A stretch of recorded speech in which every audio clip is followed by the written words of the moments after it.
the burden in this debate, and something that the Prime Minister conceded to, was that there would be a better world for both parties, considered the donors and the people who receive the loans, when the World Bank and the IMF pull out and do not give any more loans to these countries who do need the loans for development and everything.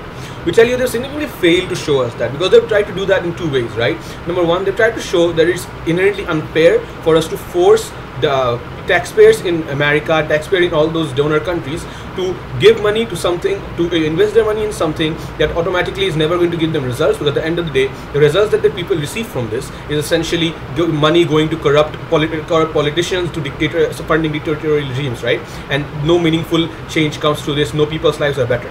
More importantly, the second thing that they tried to prove was show to us that there would be significant political changes comes out from this, right? The people would be pressured because of an economic collapse in the country in order to make sure that these, they put enough pressure on the government to force the government to change their corruption and to make it better.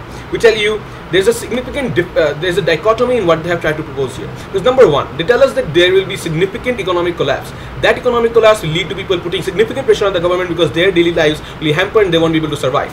On secondarily, both the second speaker and the third speaker have continued to argue that the economic emancipation that these places, that these rigs provide, is not enough, right? That a very small number of people are affected by this. So if that case is to exist, it has to exist in one scenario where no political change comes. But if it has to exist in the other scenario, they have to concede to the fact that a massive number of people who will be harmed, and you're playing with their lives, and you're making sure that these people, even in the short term range, and you have to consider these people lose a significant amount of the living standard, maybe even have significant amount of health crisis and everything, because it's taking away the only thing that gives them life, especially in the countries there is almost no sort of other jobs available to these people. At the end of the day, in both of these scenarios, there is some harm that the other side needs to concede to, and we tell you they have not done so, which we believe is really harmful.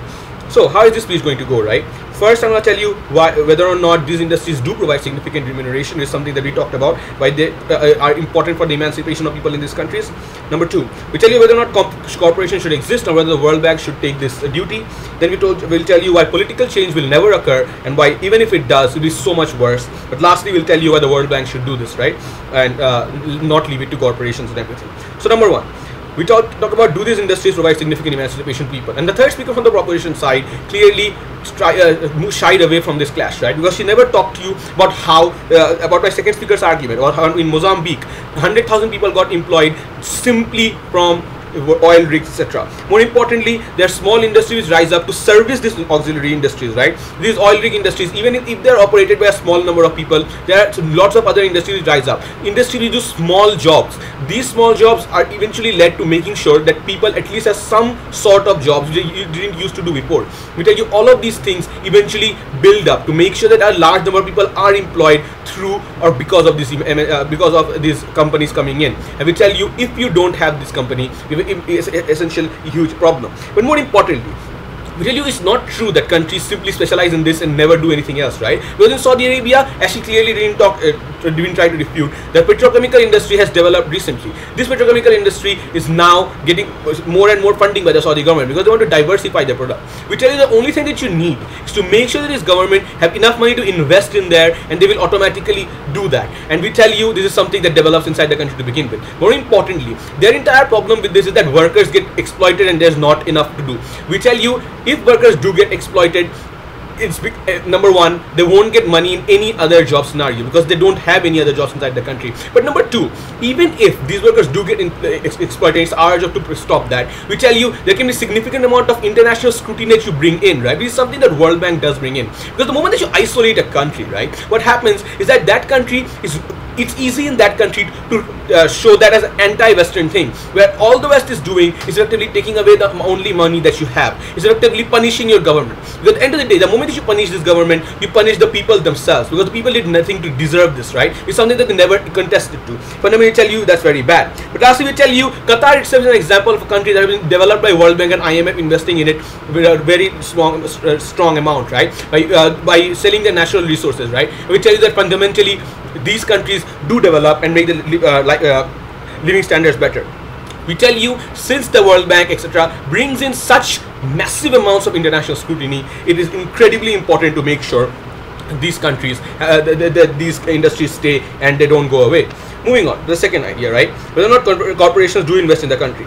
We tell you World Bank is so much better when they invest in the country, because even if when they do invest in the country, they want to make sure the people's lives get better. However, what a corporation does, it makes sure that it has a profit in making motive, right? That can be very pervasive at times. So this is something that the second speaker talked about, and the third speaker from the opposition side never responded either. Because when he talked about how there is better technology which makes investment into these places easier. So the entire DPM's argument was that in the World Bank makes sure that you have knowledge of where the resources are, and then Chevron and all other companies move in, and then they use it to exploit, and they will never move in unless there is some sort of technology which makes it cheap for them to find out whether there is resource there or not. We tell you that very idea is achieved when you have Chevron developing new technology which has an 85% chance of working, which is something that the second speaker said and the third speaker did not respond to again. But lastly, we tell you it makes it obvious to the country. Why is it bad? Because once Chevron realizes that the country has been left alone by World Bank, it's spent in the international wilderness, right? It will simply make sure that they can exploit this company to no end, because there is no sort of international media coverage can harm Chevron and their image. So Chevron comes into these countries, make sure it exploits these countries' workers to the fullest extent, and gets as much profit from this as we can. Vasibabu comes up in a third speech and talks about how only Chevron can do this. We tell you there are a handful of companies around the world who can do this, and these companies themselves are pervasive enough, are bad enough for us to not allow this motion to pass. Because at the end of the day, the moment that you allow this motion to pass, these oil rigs automatically get stronger. These oil companies make sure that they harm these workers to a large extent. There is no international scrutiny which can stop this from happening. Lastly, to the political process, and this is something that they have not been able to prove at all. Because what has been their discourse? What did they talk about? They talked about how this puts pressure on people. Eventually, they make sure that they force the government to change.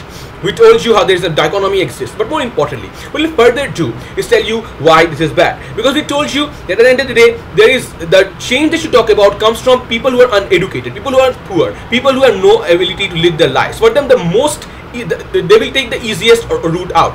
That option is terrorist organization or extremist organization, which tend to never lead a sustainable change, right? Because we've seen what happens in Egypt, we've seen what happens in other countries, right? When there is a change that comes about, once people who are not ready to embrace that change come about, we tell you that problem is extremely high.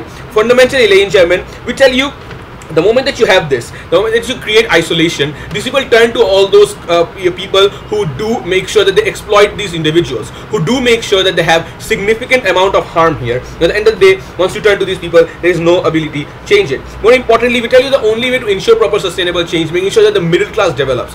That can only develop the moment that you have significant amount of education invested into this country. Education eventually develops the moment that you have greater investment, when the government feels that they can invest into the people, that then give back to the people. The moment you take away all the money, government becomes more extreme, and people with a sustainable change. It's wrong to say that we do not care if the movement happens through thugs and through it's unsustainable, because if it is unsustainable, it becomes a bloodbath and it develops into one of those, right? Because we eventually never have any sort of benefit towards these people. Lastly, we tell you the World Bank is much better because it serves the aims of development, but more importantly, what it does, it brings international scrutiny, which is incredibly important because it forces the country to change. Because we want the country to change by making sure that they stay with us, because they change themselves by making sure that they are by making sure that they become friends, because they will eventually only change if they are ready to listen to us. If, however, we don't allow them to listen to us, if there is a certain hostility which develops, they will never change, and then we will have a North Korea. And that is the analysis that they try to require, and we tell you this is why team opposition wins the debate, because we prove to you the world gets worse.